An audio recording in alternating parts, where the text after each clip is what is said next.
बिहार में हमसे मीडिया वालों ने पूछा कि राम में प्राण प्रतिष्ठा होने वाला है, उस पर आप क्या कहते हैं? तो मैंने जवाब दिया, अभी तक राम बिना प्राण के थे क्या? सारे मीडिया वालों ने कहा कि आरजेडी विधायक का विवादित बयान, ये विवादित बयान है क्या?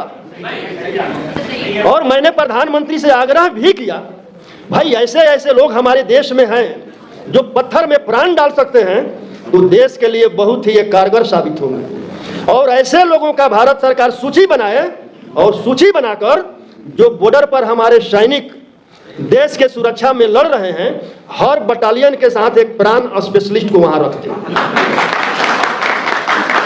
और हमारे देश में जितने हॉस्पिटल है, सभी हॉस्पिटल में हर स्पेशलिस्ट डॉक्टर हैं, लेकिन प्राण स्पेशलिस्ट डॉक्टर किसी हॉस्पिटल में नहीं है। तो हर हॉस्पिटल में एक प्राण स्पेशलिस्ट डॉक्टर भी रख दे। अगर ये लोग हमारे सेना में और हॉस्पिटल में जिनका मृत्यु होता है उसमें प्राण नहीं डाल पाते हैं, तो आप समझिए कि ये लोग पूरे देश में अंधविश्वास फैला रहे हैं, पाखंड फैला रहे हैं, मनुवाद फैला रहे हैं। और अंधविश्वास और पाखंड फैलाना कानूनन अपराध है, और ऐसे अपराधियों को कहाँ होना चाहिए? तो मोदी जी को ये काम तो करना चाहिए ना,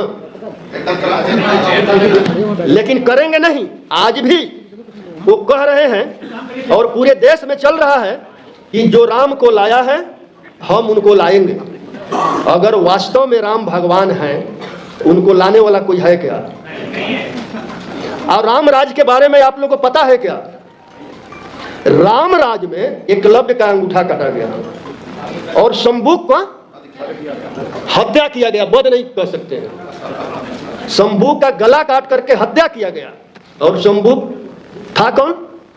हम जो यहाँ बैठे हुए हैं, हम ही लोगों के समाज का शंभुक थे। और उनका दोष क्या था? वो शिक्षा प्राप्त कर रहे थे और शूद्र समाज को शिक्षा देने का भी काम कर रहे थे। तो क्या शिक्षा देना अपराध है? और शिक्षा देने पर कोई दूसरा नहीं, राम ने ही हत्या करने का काम किया। क्या वो राम ओबीसी एससी एसटी का हो सकता है? क्या हो सकता है? तो हमें समझना पड़ेगा। और उसी मनुस्मृति में लिखा हुआ है कि महिलाओं और शूद्रों को शिक्षा प्राप्त करने का अधिकार नहीं है, महिलाओं और शूद्रों को धन दौलत संपत्ति रखने का अधिकार नहीं है। मैं सोच रहा था कि ये जो शूद्र हम 90% के लोग हैं, उनको ब्राह्मणों ने शिक्षा से वंचित किया, धन दौलत संपत्ति से वंचित किया, समझ में आ रहा है। लेकिन संपूर्ण महिलाओं को उन्होंने क्यों मतलब कि शिक्षा और संपत्ति से वंचित किया? और संपूर्ण महिलाओं को जितने भी ग्रंथ उनका लिखा हुआ है, सभी ग्रंथों में अपमानित किया गया है। चाहे रामायण ले लीजिए, महाभारत ले लीजिए, यानी जितनी भी ग्रंथ हैं। और मनुस्मृति में तो इतनी अपमानित किया गया है, एक नारी कभी स्वतंत्र नहीं हो सकती है। जन्म के बाद पिता के अधीन, पिता के मरने के बाद भाई के अधीन, शादी हो गया तो पति के अधीन, पति मर गया तो पुत्र के अधीन। महिला को कभी स्वतंत्र नहीं रखना है। हम चाहते हैं कि आप सभी लोग संविधान के साथ साथ मनुस्मृति को भी आप लोग पढ़ें। मनुस्मृति उन लोगों का लिखा हुआ है जे लोग आज राम को लाना चाह रहे हैं, राम को ला रहे हैं, और 24 में चुनाव के बाद मनुस्मृति लाना चाह रहे हैं। मनुस्मृति में जो है 4 वर्णों में हमें बांटा गया है। सबसे ऊपर ब्राह्मण, जो ब्रह्मा के मुख से पैदा हुआ है। और जिन ओबीसी एससी एसटी के लोगों को यह भ्रम है कि ब्राह्मण ब्रह्मा के मुंह से पैदा हुआ है, उनसे हम आग्रह करेंगे कि सभी लोग ज्योतिबा फूले का गुलामगिरी पढ़ें।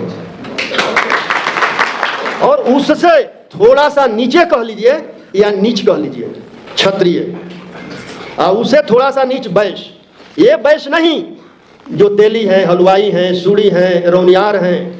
वो वैश्य जो बड़े बड़े पूंजीपति हैं, अडानी और अंबानी जैसे, जो वैश्य जनरल कोटे में आते हैं। और बाकी चौथा वर्ण जो है, जो पैर से जन्मे, हम सभी ओबीसी एससी एसटी के लोग हैं।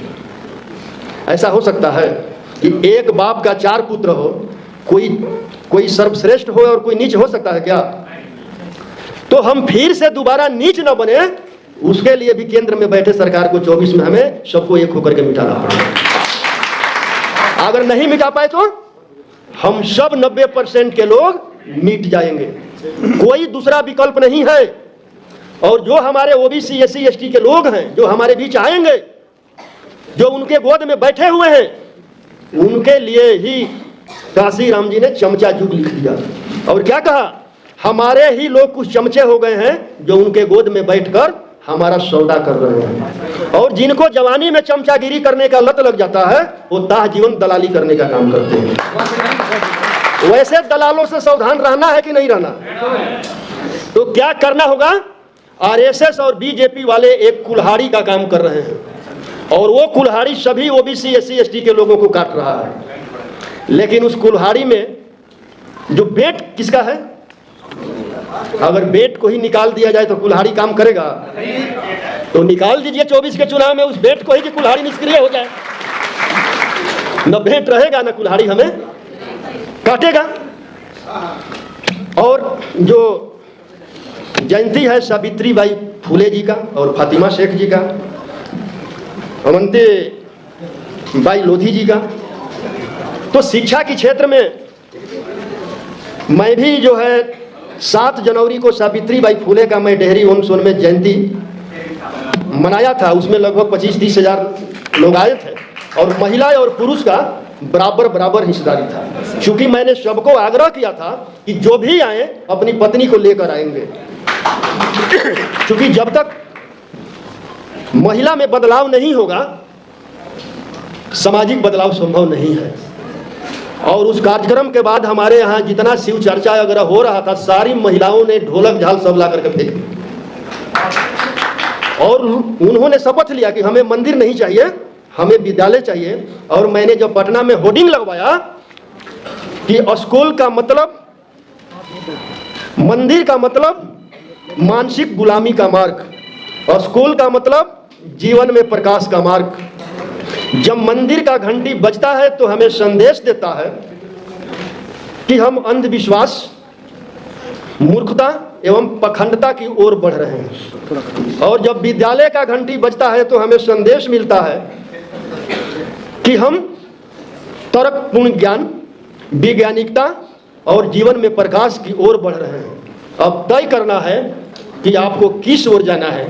तो आप लोगों ने पूरे अपने घर में टीवी अगर आप लोग देखे होंगे, इस जो सावित्री बाई फुले के स्लोगन पर पूरा देश में गोदी मीडिया ने उसको बवाल किया था। तो हम आप लोगों से आखिरी बार आग्रह करता हूं, क्योंकि बार बार हमें कहा जा रहा है कि अपने बात को समाप्त करिए, कि बस यहां से सभी लोग शपथ लेकर जाएं कि हमें 24 के आने वाला लोकसभा चुनाव में जो भी संविधान के विपक्ष में खड़ा हो उसे हमको समाप्त करना है, और जो संविधान के बचाने वाले लाइन में खड़े हो उनको जिताकर पार्लियामेंट भेजना है। तभी हम अपने अधिकार और हक का और शिक्षा का जो है उसको हम बचा पाएंगे। बोल रही थी जो पाल समाज की जो बेटी थी, बहुत अच्छा बात बोल रही थी, आईएएस बनना चाहिए, आईपीएस बनना चाहिए, लेकिन करेंगे क्या?